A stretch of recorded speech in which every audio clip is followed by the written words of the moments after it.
ॐ नमः सिद्धेभ्यः। ॐ नमः सिद्धेभ्यः। ॐ नमः सिद्धेभ्यः।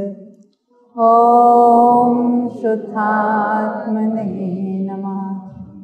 नमो अरिहन्ताणं नमो सिद्धाणं नमो आयर्याणं नमो वज्रायाणं नमो लोये सौवसाहूणं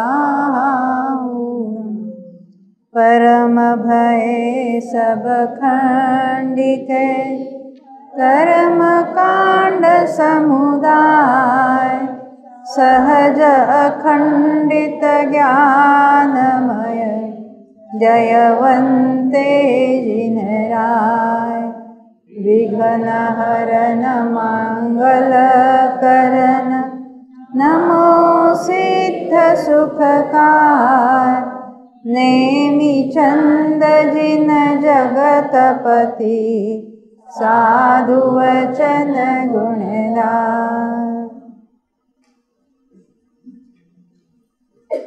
आचार्य नेमिचंद जी ने इस गोमटसार कर्मकांड ग्रंथ की रचना की हुई है। उसी के आधार से पंडित टोडरमल जी में सम्यक ज्ञान चंद्रिका कर्मकांड भाषा टीका लिखी हुई है और इसी के आधार से हम बंध का प्रकरण हमने देखा। अभी उदय की बात चलेगी। तो पहले उदय की यानी कुछ प्रकृतियाँ विशिष्ट गुणस्थान में ही उदय रूप होती है, उसकी बात हमने अभी पढ़ी थी, याद है ना। आहारक अंगोपांग का उदय कहाँ होता है? मात्र छठे में होता है। और तीर्थंकर प्रकृति का 13वें और 14वें दोनों में है। हाँ, दोनों में उदय है उसका। और फिर सम्यक मिथ्यात्व का उदय तीसरे में, सम्यक प्रकृति का चौथे, 5वें, 6ठे और 7वें में। और कौन सी रही गई? अनुपूर्वी। हाँ, पहले में, दूसरे में और चौथे में, बराबर। अभी हमको ये उदय की विच्छित्ति देखनी है। तो पहले दो गुणस्थानों में जो उदय की जो संख्या है उदय की विच्छित्ति की, उसमें दो मत है। कषाय प्रावृत के अनुसार एक मत है और दूसरा महाबंध में भी दूसरा मत आता है, या धवल में भी दूसरा मत आता है। तो क्या मत है? तो एक तो पहले गुणस्थान में 5 की विच्छित्ति होती है, दूसरे में 9। और एक मत ऐसा है कि पहले में 10 की विच्छित्ति, दूसरे में 4 की। उदय की विच्छित्ति चलेगी अभी यहाँ पर। उसकी बात हम यहाँ पढ़ेंगे। देखो पेज नंबर 276 पर आना यहाँ पर।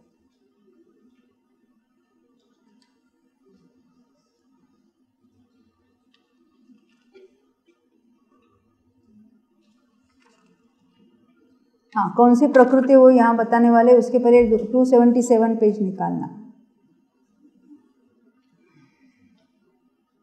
यहाँ लिखा ना, भूत बलि आचार्य कृत धवल शास्त्र का उपदेश इत्यादि रूप दूसरे पक्ष द्वारा कथन करते हैं। ये धवल और महाधवल में जो दूसरा पक्ष स्वीकृत है उसकी बात यहाँ कर रहे हैं।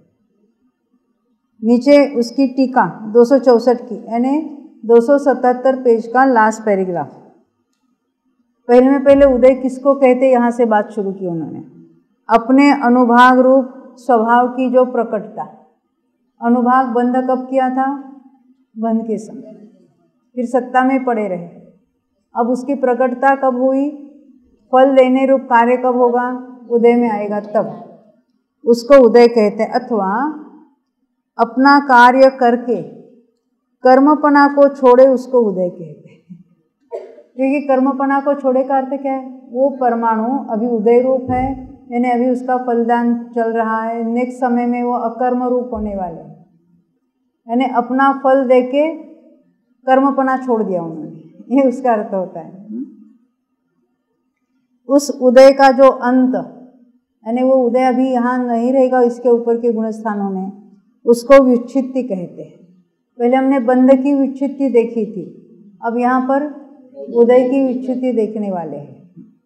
जिस गुणस्थान में जिसकी विच्छित्ति कही उस गुणस्थान के ऊपर यानी ऊपर के गुणस्थानों में उनका उदय नहीं। मिथ्यात्व से लेकर अयोगी केवली तक गुणस्थानों में विच्छित्ति प्रकृति अनुक्रम से 5, 9, पहले मत में हमने देखा थे 10 और 4, अब यहाँ 5 और 9 दोनों की टोटल 14 तो वही होगी। फिर तीसरे में 1, आगे सब समान है। चौथे में 17, पांचवें में 8, छठे में 5, सातवें में 4, आठवें में 6, नौवें में भी 6, फिर 10वें में 1, 11वें में 2, 12वें में 16, 13वें में 30 और फिर 12। अब ये विच्छित्ति कौन कौन सी है उसकी बात यहाँ करेंगे। यह तो हमने संख्याएं देखी, अभी हमें उसका जो नाम देखने हैं।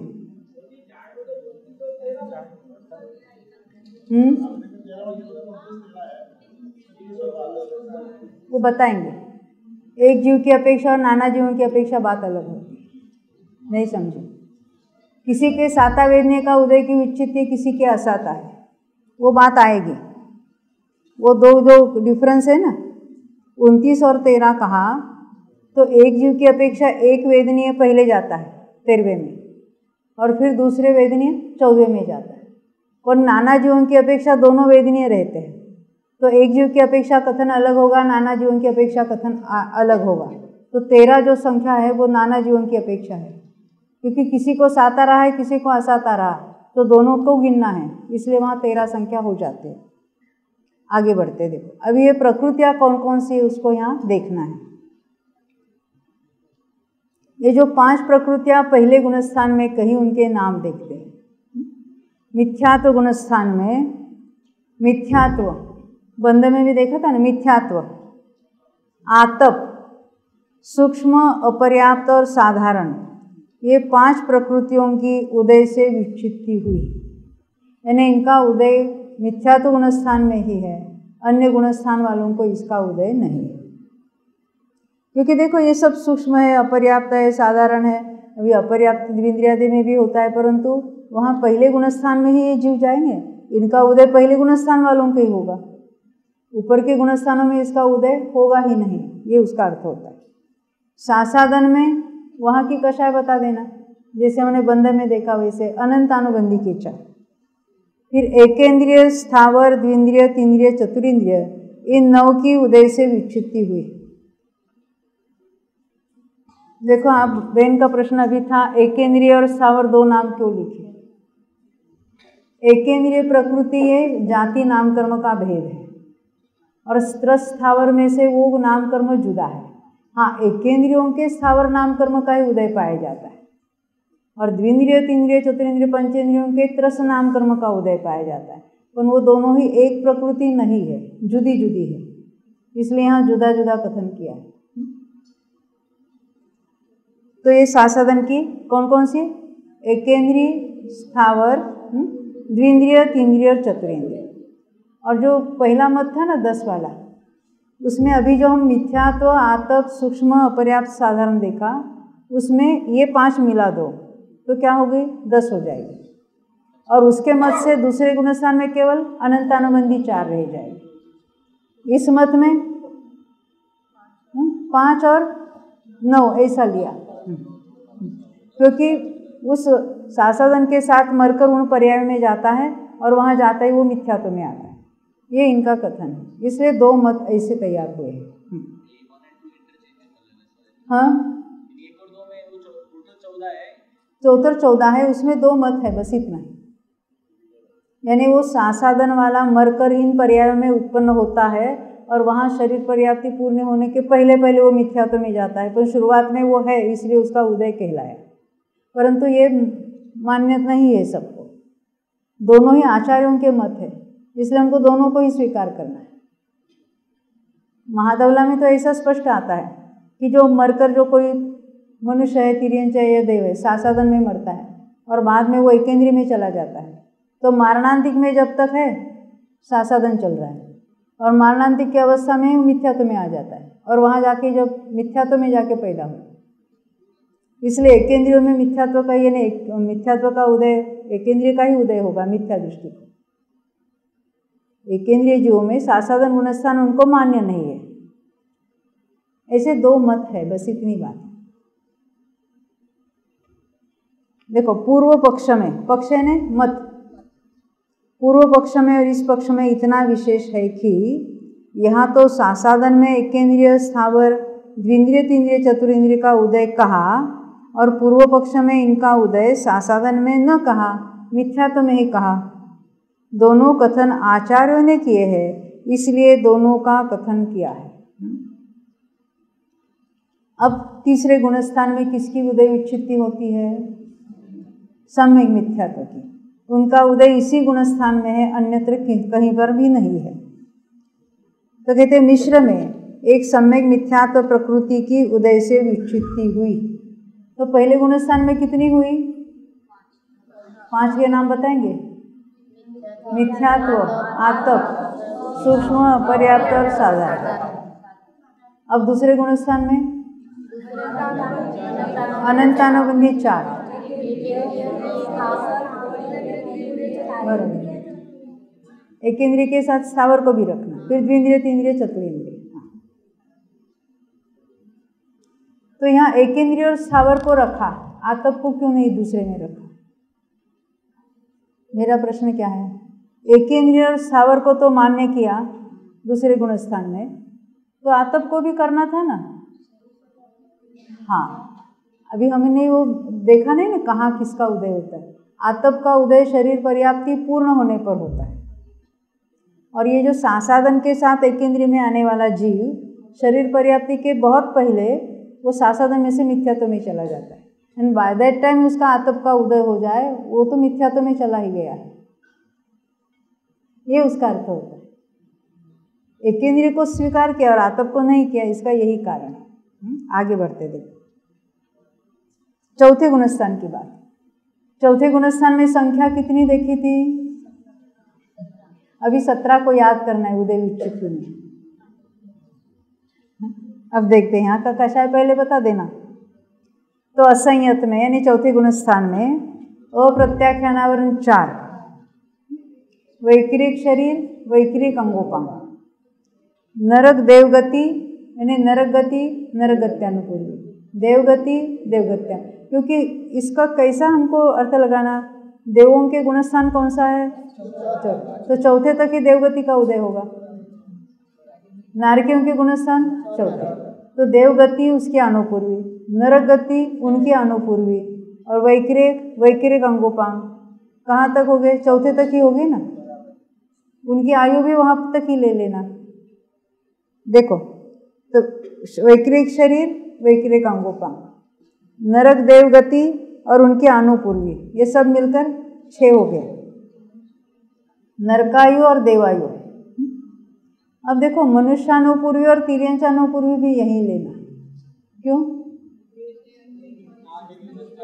विग्रह गति में चौथे गुणस्थान के ऊपर तो जा नहीं सकता। विग्रह गति में जाते समय भले वो 11वें गुणस्थान में भी क्यों न मरे, मरते समय 11वां गुणस्थान था, नेक्स्ट समय में जब विग्रह गति में आया, भले देव में जा रहा है, उसका गुणस्थान चौथा।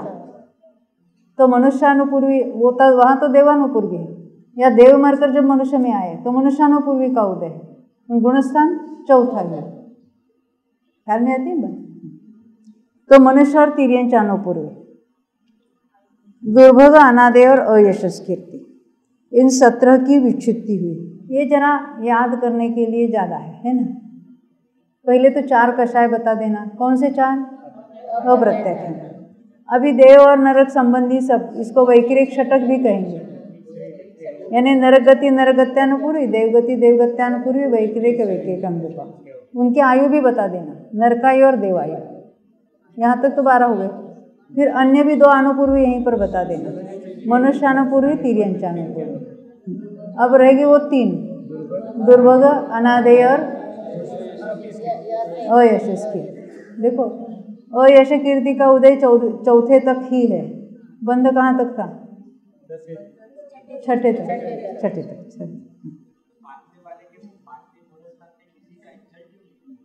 किसी का अच्छा है ना, 5वां गुणस्थान प्राप्त कर लो, इसके लोभ में तो कर लो।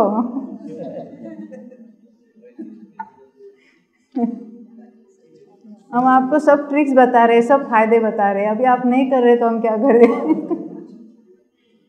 जीव को सम्यक दर्शन हो जाए तो फायदा ही फायदा है। ये सारी बंधी हुई जो है ना, सारे एकेंद्रिय वगैरह सब सत्ता में पड़ी है, इनका कभी उदय नहीं होने वाला है। तो उदय नहीं होने वाला तो क्या होगा, जो कैसी जिस पद्धति से निकलना है वो निकल जाएगी, उसकी चिंता हमें नहीं करनी। देखो अभी आगे बढ़ते हैं। अरे सत्ता में रहे पर कभी उदय में नहीं आएंगे, और उसका उदय का समय आया, क्योंकि सत्ता में तो कायम नहीं रह सकते, बंदे तो उसके नीचे नीचे नीचे उदय रूप होते होते आएंगे। उदय का समय आते ही, अब जो समय दृष्टि है पंचेंद्रिय है, तो पंचेंद्रिय जाति रूप से सभी एकेंद्रिय जाति का उदय आएगा। नाम कर्म की जितनी उदय रूप है ना, जो अनुदय रूप है वो उसमें टर्न होकर उस समय उदय में, उसके परमाणु खिर जाएंगे, परमाणु जाएंगे, उसका अपने रूप से फल नहीं मिलेगा।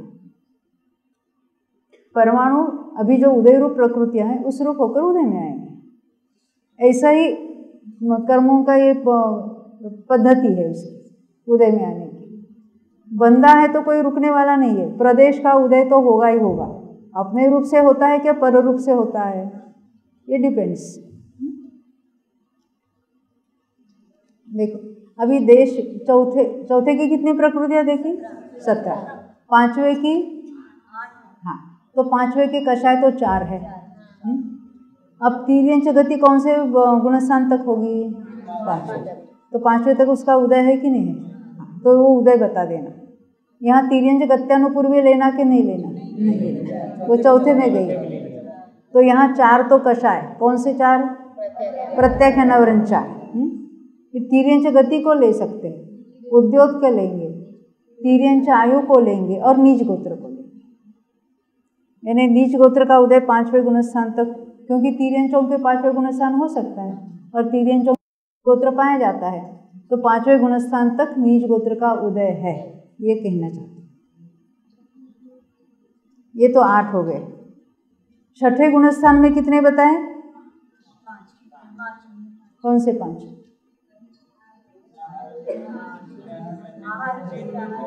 देखो 3 निद्रा है ना, उसका उदय यहीं तक है, और 2 कौन से, आहारक शरीर और अंगोपांग मात्र, छठे में उसका उदय है। और जो अन्य जो 3 निद्रा है, कौन सी, स्त्यान बुद्धि निद्रा, निद्रा प्रचला प्रचला, उसकी भी उदय की विच्छित्ति होती है। हाँ इतना जो मिथ्या दृष्टि को इनका जितने मात्रा में उदय होगा, ऐसा तो नहीं होगा, फिर भी यहाँ तक वो उसका उदय है। हाँ कोई प्रश्न पूछ रहा है,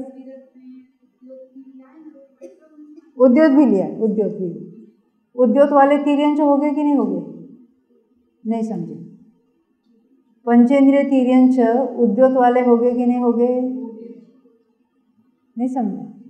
उद्योत यानी अरे अकेले एकेंद्रियों के नहीं होता, एकेंद्रियों में तो होता ही होता है, द्विंद्रिय के भी होता है, तीन्द्रिय के भी होता है, चतुरेंद्रिय के भी होता है, पंचेंद्रिय के भी होता है। वो उद्योत वाली मछलियाँ वगैरह देखी होगी अपनी, हाँ रात के अंधेरे में चमकती है, चमकने वाली, उसको तो उद्योत कहते हैं। हाँ देखिए, तो हमने 5वें में 8 देखी थी ना, तिर्यंच आयु, उद्योत, नीच गोत्र, तिर्यंच गति, ये तो तिर्यंच संबंधी, और 4 तो कषाय। छठे में 5 कौन से, आहारक आहारक अंगोपांग और 3 निद्रा। हाँ फिर नीचे देखो, अप्रमत्त विरत में यानी 7वें गुणस्थान में सम्यक प्रकृति का उदय यहीं तक है। सम्यक प्रकृति के उदय सहित यानी क्षोभम सम्यक तो सहित कोई श्रेणी चढ़ेगा नहीं चढ़ेगा, वो द्वितीयोपम होकर चढ़ेगा या क्षायिक होकर चढ़ेगा। यानी सम्यक प्रकृति का उदय 7वें तक है, तो उसकी उदय की विच्छित्ति 7वें में हुई ऐसा कहेंगे।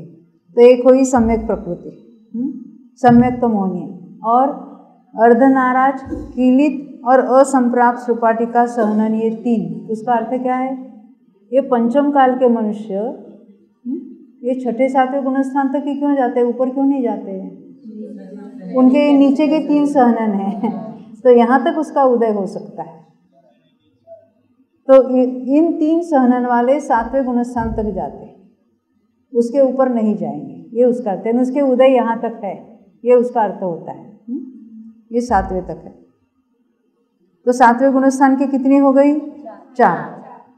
अब अपूर्वकरण बहुत आसान है कि हास्य, रति, अरति, शोक, भय और जुगुप्सा, ये 6 नौकषाय की विच्छित्ति यहीं पर होगी। 9 नौकषाय में से 6 यहाँ गए और वेद है वो 9वें में जाएंगे। अनिवृत्तिकरण में प्रकृति नाश के अनुक्रम की अपेक्षा सवेद भाग और अवेद भाग में इस प्रकार निम्न प्रकार विच्छित्ति है। सवेद भाग का अर्थ होता है जहाँ वेद का उदय है वहाँ वेद का बंध भी है। वेद का उदय तो तीनों वेदों में से किसी एक का होगा। कोई स्त्री वेद वाला है, कोई पुरुष वेद वाला है, कोई नपुंसक वेद वाला है, पर द्रव्य से सभी पुरुष ही है, मुनिराज ही है। तो 9वें गुणस्थान तक उसका उदय है, बंध वो पुरुष वेद का करे, परंतु कहते कि 3 वेद में से कोई एक वेद होगा, तो सवेद भाग में वेदों का उदय है। अब नीचे पढ़ते उसका अर्थ। अनिवृत्तिकरण का वेद सहित जो सवेद भाग, उसमें तो 3 वेद की विच्छित्ति हुई, उदय की विच्छित्ति चल रही अपनी, यानी यहाँ तक उसका उदय रहता है। बाद में वही जीव अपगत वेदी होते, अवेदी हो जाते। पहले इन वेदों का उदय था, वो सभी का अपना अपना वेद का उदय मिट जाता है, उनको अवेदी या अपगत वेदी कहते हैं। और फिर अवेद भाग में अनुक्रम से पहले संज्वलन क्रोध का उदय रुकेगा तो बंध भी रुकेगा, फिर संज्वलन मान का, फिर संज्वलन माया का विच्छित्ति हुई। लोग की नहीं कही, क्यों नहीं कही? देखो बंध यहाँ तक ही था, उदय 10वें में है, भले वो सूक्ष्म रूप से, पर उदय लोक का 10वें में है, इसलिए उसको बाद में लेंगे यहाँ पर। तो बादर लोक की भी अनिवृत्तिकरण में विच्छित्ति नहीं, वो बादर लोक का उदय यहाँ तक है, इसलिए स्पेसिफिकली बता दिया, परंतु उसको हम संख्या में नहीं गिनेंगे। सूक्ष्म सांप्राय के अंत में सूक्ष्म कृष्टि को प्राप्त हुए लोक की विच्छित्ति हुई, यानी 9वें गुणस्थान के लास्ट पोर्शन में जो वहाँ लोक था उसको, उसका अनुभाग अत्यंत हीन कर दिया, उसको कहेंगे उसकी कृष्टि की, और कृष्टि में से भी और कृष्टिहीन की तो उसको सूक्ष्म कृष्टि कहेंगे। वो करने का कार्य तो 9वें गुणस्थान में हुआ और उसका उदय रूप 10वें में होता है। तो 10वें में एक ही कौन सा? सूक्ष्म लोक। उपशांत में, उपशांत कषाय में या उपशांत मोह में, यानी 11वें गुणस्थान में कौन से 2 है? वज्र नाराज और नाराज 2 सहनन। इसका अर्थ क्या है? उपशम श्रेणी चढ़ने वाले कौन से सहनन वाले हो सकते हैं? तीनों सहनन वाले। उपशम श्रेणी कौन चढ़ सकते हैं? ऊपर के 3 सहनन वाले। शपक श्रेणी कौन चढ़ सकते हैं? ऊपर की एक ही सहनन।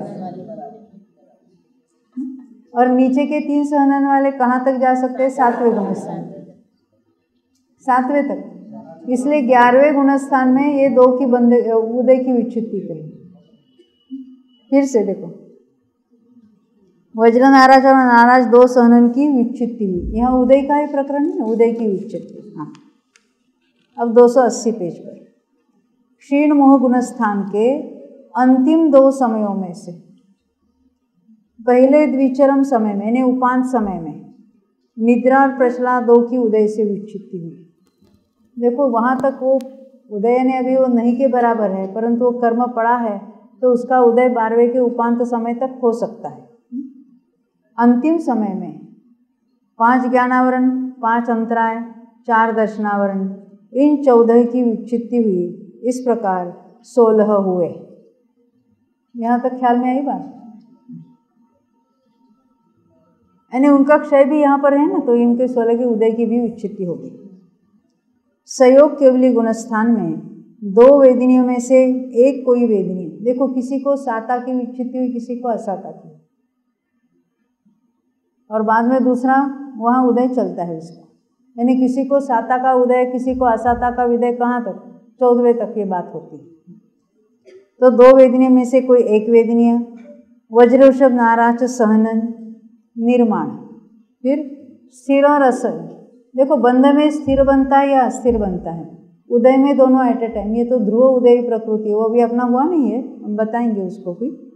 स्थिर अस्थिर दोनों को, शुभ अशुभ दोनों। अब ये संयोग केवल है, तो सुस्वर और दुस्वर दोनों लिए। उसका अर्थ क्या है? किसी को सुस्वर का उदय है, किसी को दुस्वर का है। हाँ, तीर्थंकर हो गए तो सुस्वर का ही उदय कहलाएगा, पर सामान्य केवली को दुस्वर का उदय हो सकता है।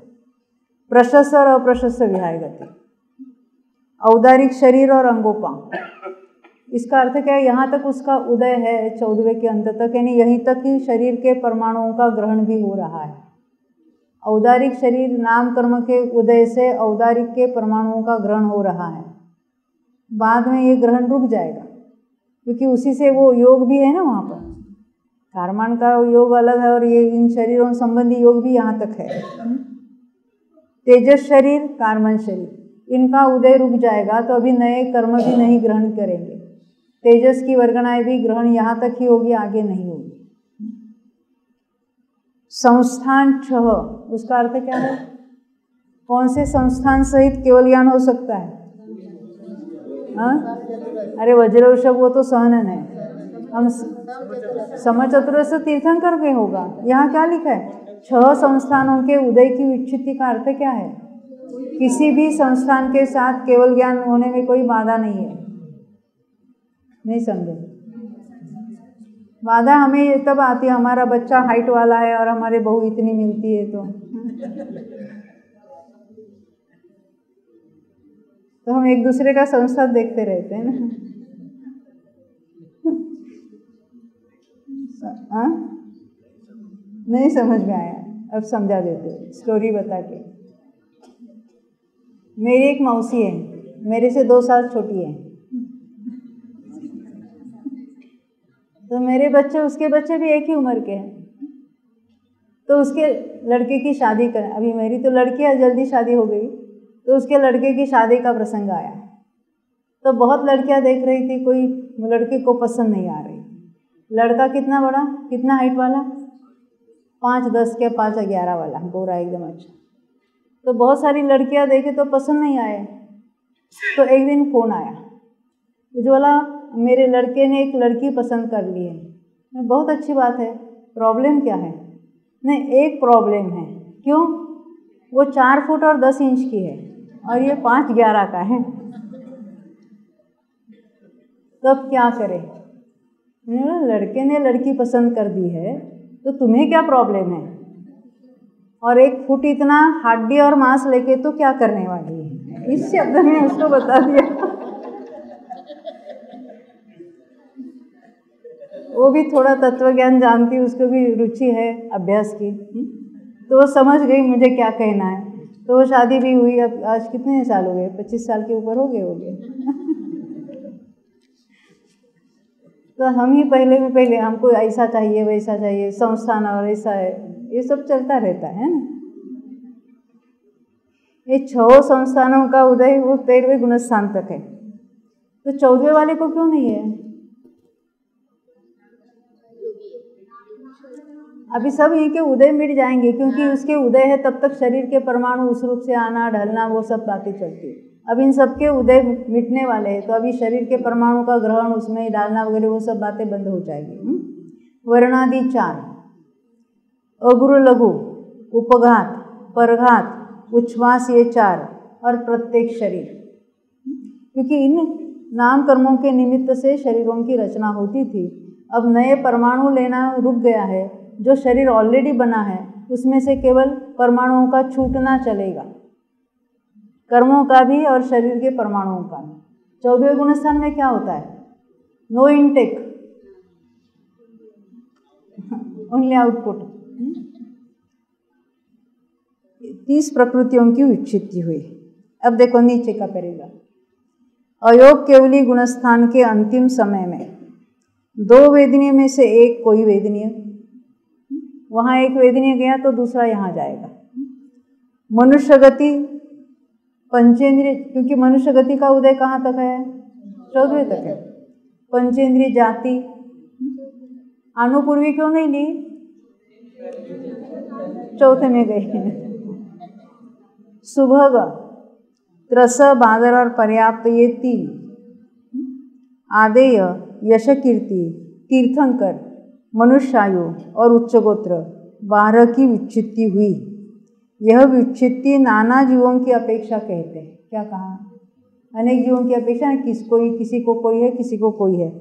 वहाँ यानी नाना जीवों की अपेक्षा बात अभी आगे बता रहे।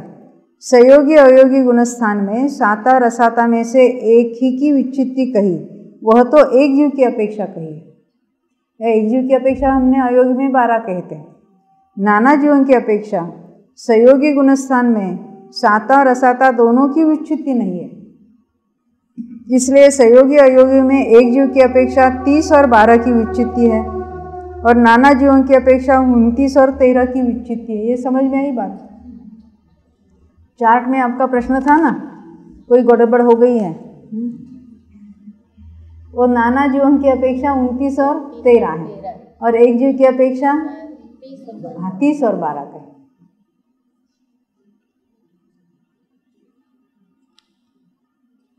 अब यहाँ कोई प्रश्न है 281 पेज पर। अरे यहाँ पर भी कोई प्रश्न आए थे ना, जरा प्रश्न लेंगे फिर बाद में। हाँ फिर से। हाँ, तीर्थंकर को तो साता का ही कवर, वहाँ का असाता नहीं के बराबर ही है ना। कैसा है असाता? कितना हीन हुआ है। और असाता का उदय कब असाता रूप परिणमित होता है? मोहिनी के प्रेजेंस में, क्योंकि उसमें अनिष्टपना क्या है उसको। और साता असाता का उदय तो इंद्रिय जनित सुख दुख में निमित्त है। वहाँ असाता का हो या साता का हो, बात कुछ होती ही नहीं उनके लिए, ख्याल में है ना। पर परमाणु जिस रूप से बंधे है उस रूप से उसके उदय होने में कोई होते हैं, क्योंकि जब तक क्षय नहीं हुआ है तब उसके परमाणु वहाँ पाए जाएंगे। और जिसका उदय है, जो अनुदय रूप प्रकृति है, तो अयोगी के उपांत समय में उसका क्षय होगा, तब तक वो सत्ता में पड़ी रहेगी। वो तो सत्व के प्रकरण में आएगी बात। थोड़ी यहाँ के प्रश्न लेके चलते हैं आगे। आहारक शरीर मनुष्य शरीर जैसे ही आकार का होता है। देखो उसका वर्णन कैसे आता है? 1 हाथ प्रमाण, सफ़ेद, पुरुषाकार, परंतु उसमें मनुष्य के ये शरीर में हड्डी वगैरह ना, सहनन वगैरह, तो आहारक शरीर में कोई सहनन नहीं होता है। और वो कैसे वैक्रिक शरीर से भी वो सूक्ष्म परिणाम है, और वहाँ तक चला जाता है और फिर वापस आता है। कितना अंतर में, कितना भी डिस्टेंस क्यों ना हो। तो मनुष्य शरीर जैसा चल रहा है वैसा नहीं समझना। वो भाषा आदि भी मनुष्य की भाषा अनुसार ही होती है, अभी जो कुछ यथा योग्य होती है। उनके वचन योग भी है, मनोयोग भी है, सब कुछ है, और सब पर्याप्ति भी उनके होगी। हाँ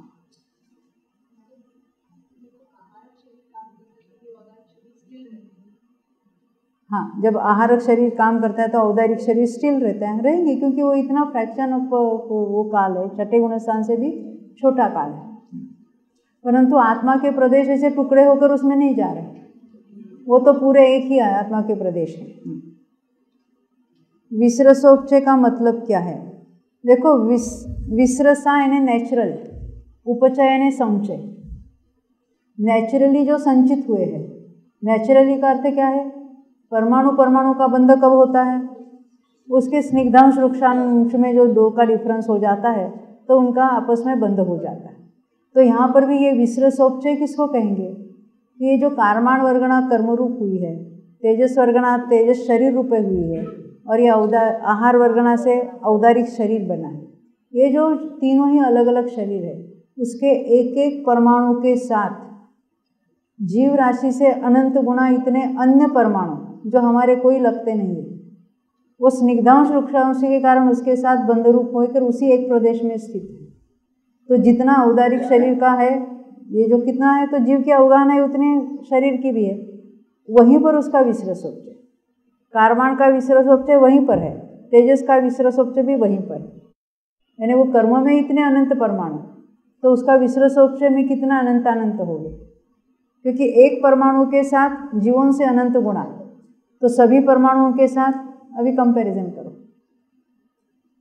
इसको विस्रसोपचय कहते हैं। बस वहाँ वो पड़े है इतना ही, उसको स्कंद रूप बनकर वहीं पड़े है, बस इतना होता है। छूटे हुए कितने उसमें पड़े रहते, किसमें उसमें से बाहर चले जाते, कोई अन्य भी उसमें आकर मिलते हैं। तो वो उससे जीव का कुछ निमित्त पना नहीं है, यानी जीव के कारण वो आए हुए नहीं है, वो कुछ फल नहीं देते। हाँ। पूजन में अर्घ्य में दुष्ट अष्ट कर्म धनाय शब्द आते हैं। कर्म को दुष्ट कहना उचित है क्या? अभी क्या उचित है अनुचित है समझ लो। ये भूल तो आपकी है। ये हो गया, अभी है ना समय थोड़ा। हाँ देखो 281 पेज पर आते हैं। क्या प्रश्न है? जोर से।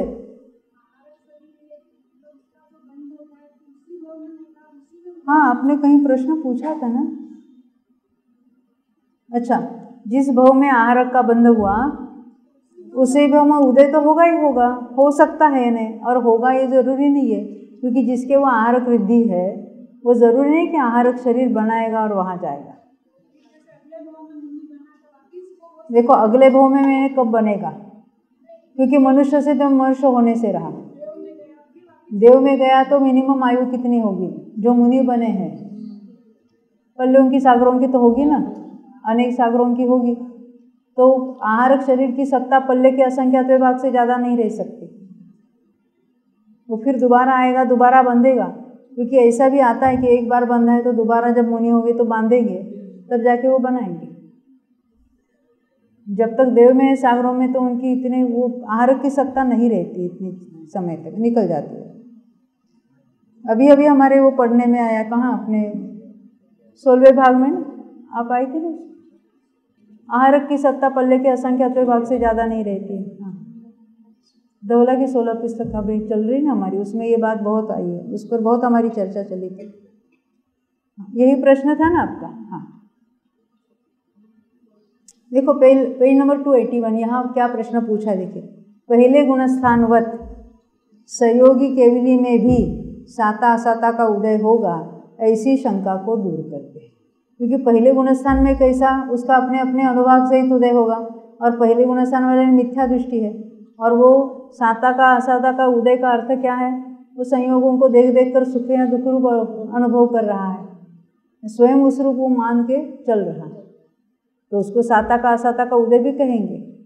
परंतु उसके साथ वहाँ मोहनीय पड़ा है ना, और वो मिथ्या तो सहित वाला सब पड़ा है, अकेले राग द्वेष ऐसा नहीं, वो इष्ट अनिष्ट मान्यता वाली बात भी वहाँ पड़ी है। इसलिए उसको जैसा साता असाता का उदय कहलाएगा, क्या ऐसा साता असाता का उदय 13वें वाले को कहेंगे? वो परमाणु है, किस रूप से बंधे थे उस रूप से वहाँ, यानी इतना अनुभाग भी नहीं होता है। क्योंकि हमने देखा था कि जो अप्रशस्त प्रकृतियाँ हैं, जैसे ऊपर के गुणस्थानों में विशुद्धि बढ़ती है, हमने देखा था कि बंध भी जो अनुभाग कम होता है तो सत्ता में पड़ा हुआ अनुभाग अत्यंत हीन होते हुए चला जाता है।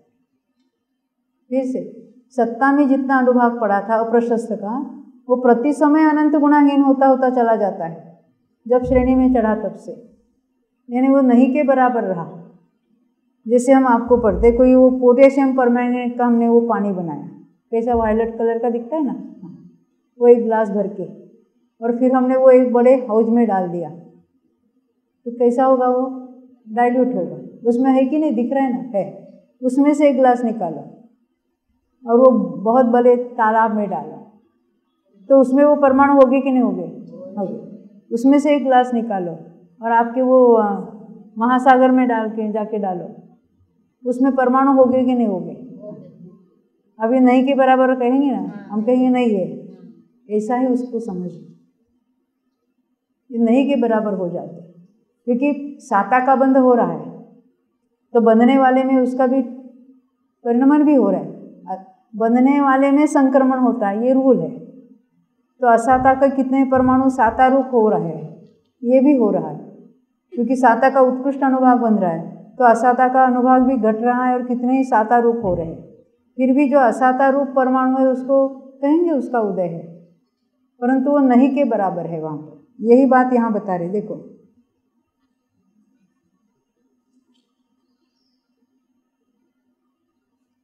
देखो, सहयोगी केवली के घाती कर्मों का नाश हुआ है, इसलिए राग के कारणभूत चारों प्रकार की माया, चारों प्रकार के लोभ, 3 वेद, हास्यरति तथा द्वेष के कारणभूत चारों प्रकार के क्रोध, चारों प्रकार के मान, अरति, शोक, भय, जुगुप्सा का निर्मूल नाश हुआ है, अतः राग द्वेष नष्ट हुए। नहीं समझे? फिर से हम कहेंगे केवली को कषाय है कि नहीं है? नहीं। तो कषाय के बदले हम 2 शब्द वापरेंगे। कौन से? राग और द्वेष।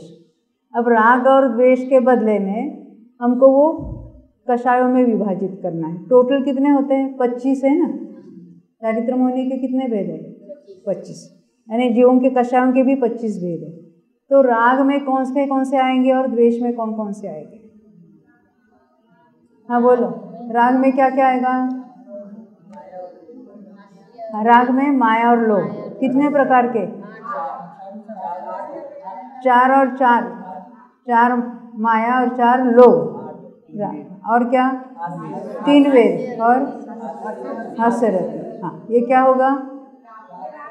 राग। और द्वेष रूप क्रोध और मान और अरति, शोक, भय, जुगुप्सा। बराबर। अभी हमने यही तो पढ़ा ना, फिर से पढ़ते देखो। देखो, राग के कारणभूत कहाँ है? एक्चुअली वे इटसेल्फ राग है। तो राग के कारणभूत चारों प्रकार की माया, चारों प्रकार के लोभ, 3 वेद और हास्यरति। यानी ये राग नहीं रहा केवली को। और द्वेष में क्या है? 4 क्रोध, 4 मान। कौन से 4? अनंतानुबंध्य, प्रत्याख्यान, प्रत्याख्यान, संज्वलन, अरति, शोक, भय, जुगुप्सा। इनका निर्मूल नाश हुआ है। वो रहा नहीं ना, सबका क्षय हो चुका है। अतः राग द्वेष नष्ट हुए। ये तो समझने जैसी बात है ना। केवली को राग द्वेष बिल्कुल नहीं है। पुनश्च युगपत सकल प्रकाश। सकल प्रकाश का अर्थ क्या है?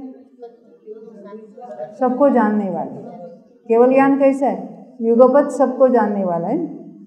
युगपत सकल प्रकाशी ज्ञान में, यानी केवल ज्ञान में, क्षोभम रूप परोक्ष मति ज्ञान और श्रुत ज्ञान पाया नहीं जाता, इसलिए इंद्रिय जनित ज्ञान नष्ट हुआ है।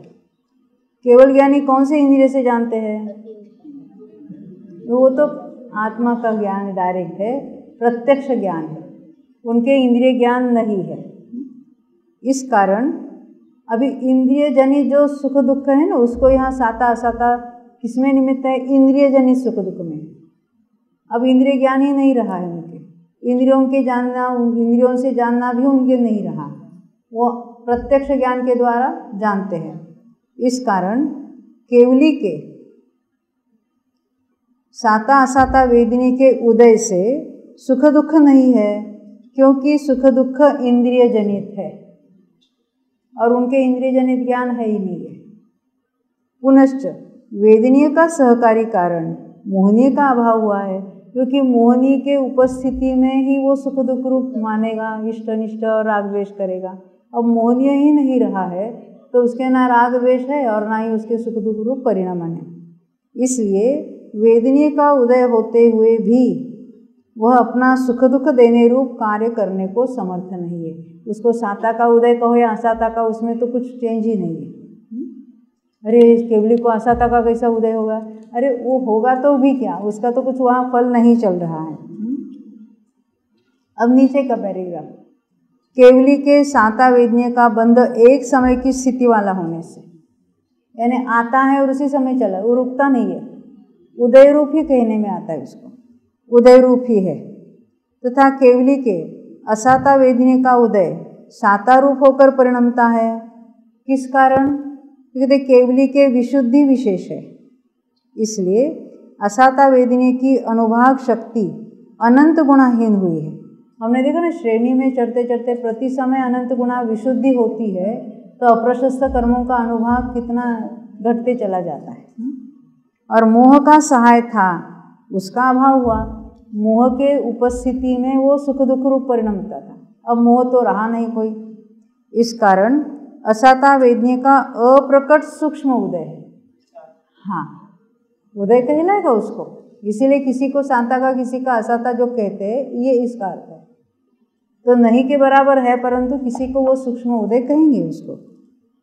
तथा जो शांता वेदनीय कर्म बनता है उसका अनुभाग अनंत गुना है, क्योंकि शांता वेदनीय की स्थिति की अधिकता तो संक्लेश से है, अनुभाग की अधिकता विशुद्धि से। देखो यहाँ कोई स्थिति और अनुभाग केवली को तो नहीं बंध रहे। कहाँ बंधा था लास्ट? 10वें के अंत में बंधा था। तो 10वें के अंत में बंधा था, उसकी स्थिति कितनी थी? 10वें के अंत में जो शांता वेदनीय बंधा, कितनी स्थिति वाला बंधा? 12 मूर्त का बंधा था, और उसमें उत्कृष्ट अनुभाग था। तो 12 मूर्त में वो नष्ट हो जाएगा कि नहीं? तो सहयोग केवली को कहाँ से उत्कृष्ट अनुभाग मिलेगा? मेरा प्रश्न समझ में आया कि नहीं? हाँ बोलो। मैं फिर सुनना, जब शांता वेदनीय की स्थिति लास्ट में बंधी थी 10वें गुणस्थान में, तो 12 मूर्त की बंधी थी और उसमें मैक्सिमम पॉसिबल अनुभाग बंधा था। और यहाँ तो कहते कि केवली को भी उत्कृष्ट अनुभाग का उदय है। हाँ हाँ,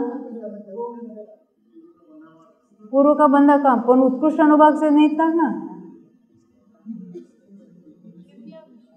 हाँ हाँ हाँ, केवली को विशुद्ध है, परंतु यहाँ नया बंध नहीं हो रहा है ना, यहाँ कोई अनुभाग नहीं बन रहा है।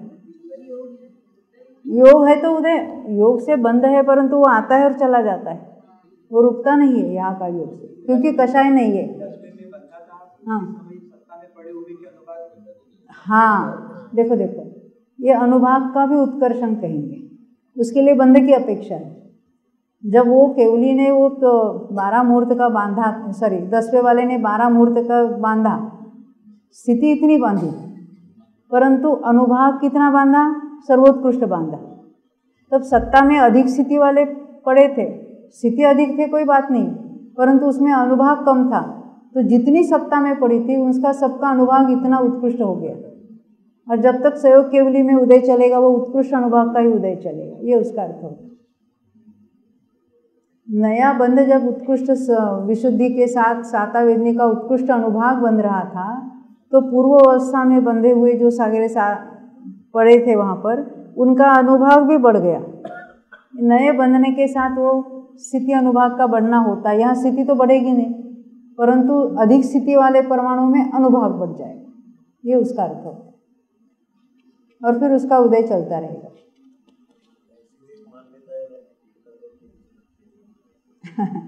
अरे तीर्थंकर को काहे का असाता का उदय? क्योंकि उसको भूख लगती है, भोजन करते हैं, कवलाहार लेते हैं, ये मान्यता गलत है। ऐसा कोई, वो तो उदीर्णा जिसको कहेंगे, शांता और असाता की उदीर्णा 6ठे गुणस्थान में उसकी विक्षिप्ति होती, उसके ऊपर उसकी उदीर्णा ही नहीं है।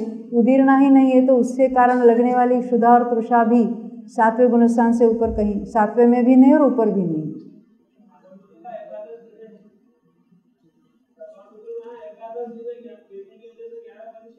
वो उसका प्रेजेंस है, तो इसलिए उसको एकादश जिना ऐसा कहने में आता है, परंतु उसका अर्थ ऐसा नहीं कि वहाँ हो रहे हैं। वो प्रकृति का उदय बताने के लिए ऐसा कहने में आता है। जैसे मैथुन संग्रह कहाँ तक बताई है?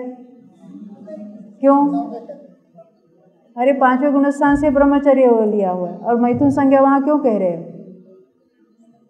कर्म का उदय है, अत्यंत सूक्ष्म है, नहीं के बराबर है। केवल ज्ञानी जानते हैं कि ऐसा कर्म वहाँ बंधा था, उसका उदय है, बस इतना ही। ना कोई परिणामों में ऐसी बात है, ना अन्य कुछ भी बात है। ऐसा ही कौन सा कर्म कहाँ तक है उसके अनुसार वो कहने में आता है। वही तो कह रहे हैं ना, अभी उनका वही प्रश्न है। देखो ये इसकी बात है, यहाँ पर पेज नंबर है 282, 275 की टीका। इसी कारण केवली के निरंतर शांता ही का उदय है, तथा इसी कारण अशाता के उदय से उत्पन्न ऐसा क्षुधा, पिपासा, शीत, उष्ण, दंशमशक, चर्या, शय्या, वध, रोग, तृणस्पर्श, मल, ये 11 परिचय केवली के नहीं है। तत्वार सूत्र के कर्ता ने एकादश जिन्हें और वेदनीय शेषा कहा, वह कारण रूप असाता वेदनी के उदय में कार्य रूप परिशह का उपचार करके कहा है, निश्चय से यानी मुख्यपने से केवली के परिशह का अभाव है। अब ये तो जाहिर है ना, उनके कोई परिशह नहीं होते, ना ही उपसर्ग होते। केवल ज्ञान की तो विशेषता ही है, महानता है।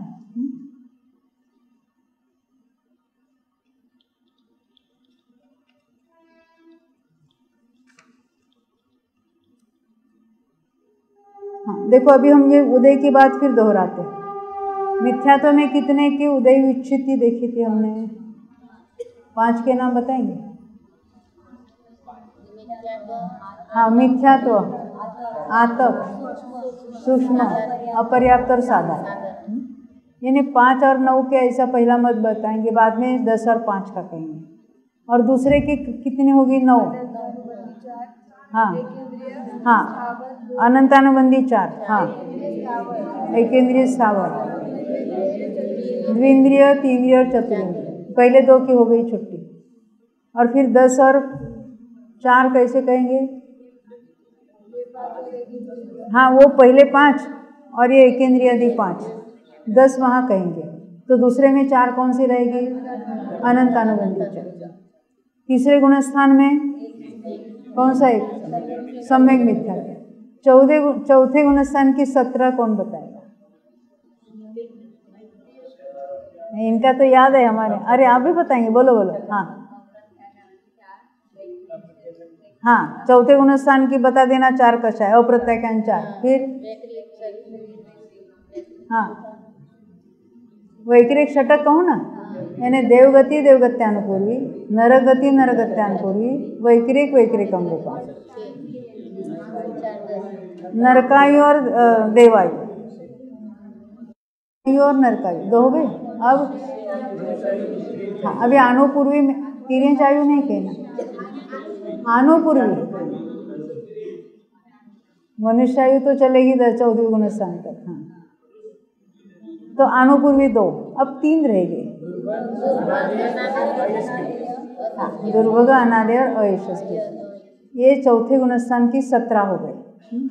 5वें गुणस्थान की 4 तो कषाय, और फिर तिर्यंच संबंधी 4 है। कौन सी होगी?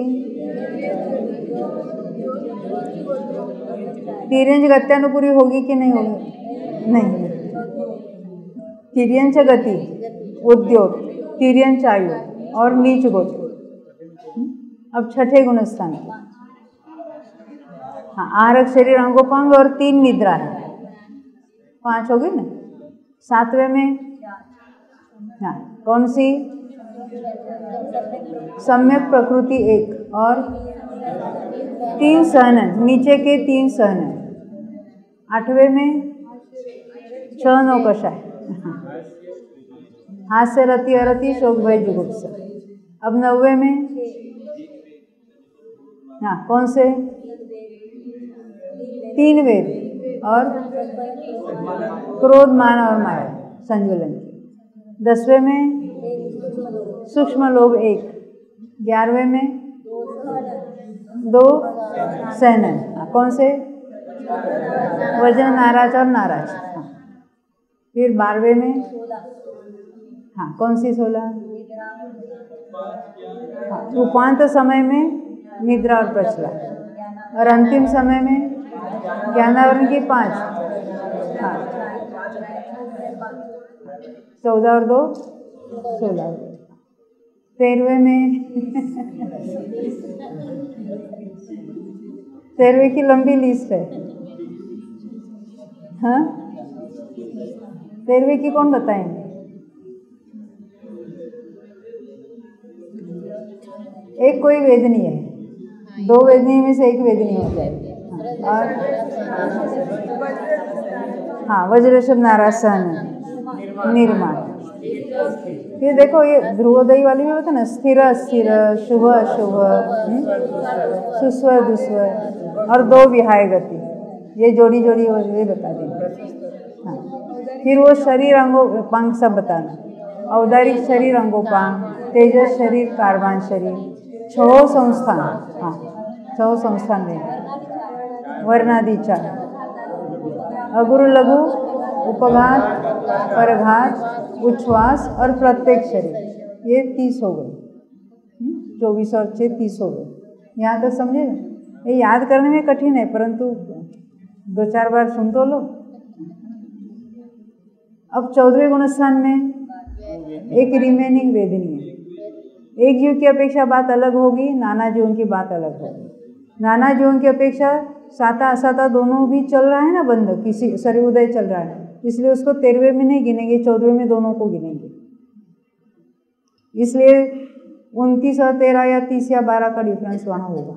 वो कोई मत नहीं है, एक जीव और नाना जीव की अपेक्षा करते हैं। अब 13वें में क्या क्या बचा?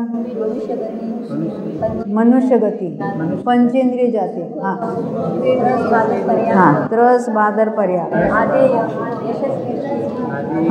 हाँ ये यशस कीर्ति, उच्च गोत्र, हाँ मनुष्यायु, है ना। तो देखो यहाँ हमने अभी देखे थे ना, ये सब 14वें में देखे हमने। 14वें में जो सत्ता में है और उदय में नहीं, ऐसी कौन सी प्रकृति है? इन्होंने बता दिया। 14वें में जो सत्ता में है, जो उदय में नहीं है, ऐसी कौन सी प्रकृति है? मनुष्य गत्यानुपूर्व। उसका क्षय कहाँ हुआ है? क्षय नहीं हुआ, उदय की उच्चिति हुई है, सत्ता में पड़ी है। मैंने पूछा तो सत्ता में उदय रूप नहीं है, सत्ता में पड़ी है वहाँ पर। अभी 2 मिनट रह गया है। तो इस तरह से हमने उदय की उचित, पहले हमने बंदे की उच्चिति देखी। अब एक एक प्रकृति पर पूछूंगी कौन कहाँ बंदा और कहाँ उदय उचित। एक बार ये याद हो जाए ना, बहुत अच्छा लगता है। फिर गुणस्थानों का भी स्वरूप ख्याल में आता है, और फिर बहुत सारी यानी जो हमारी जो कन्फ्यूजन है वो नष्ट हो जाता है। अभी कोई प्रश्न है तो 1-2 मिनट है, नहीं तो छुट्टी। हाँ, वो जो जो रहते हैं वो स्कंद रूप रहते हैं, और उसमें से कर्म जो बन रहे हैं वो आपने बोला परमाणु परमाणु, मतलब एक जो बंध में लिया, हाँ, तो सबका अलग तो अलग लिया, वो तो विश्लेषोक्त है। इससे सब वो हो जाते हैं, मतलब स्कंद से परमाणु अलग नहीं, वो तो अलग अलग पद्धति से वहाँ पढ़े, बस उसमें से वो कर्मण वर्गण रूप से कर्म रूप हो जाते हैं, उसमें से लिए जाते हैं, बस इतना ही हम समझेंगे। वो विश्लेषोपचय नहीं कहलाएंगे ना, उसमें से छूट गए, इस तरह कहेंगे उसको।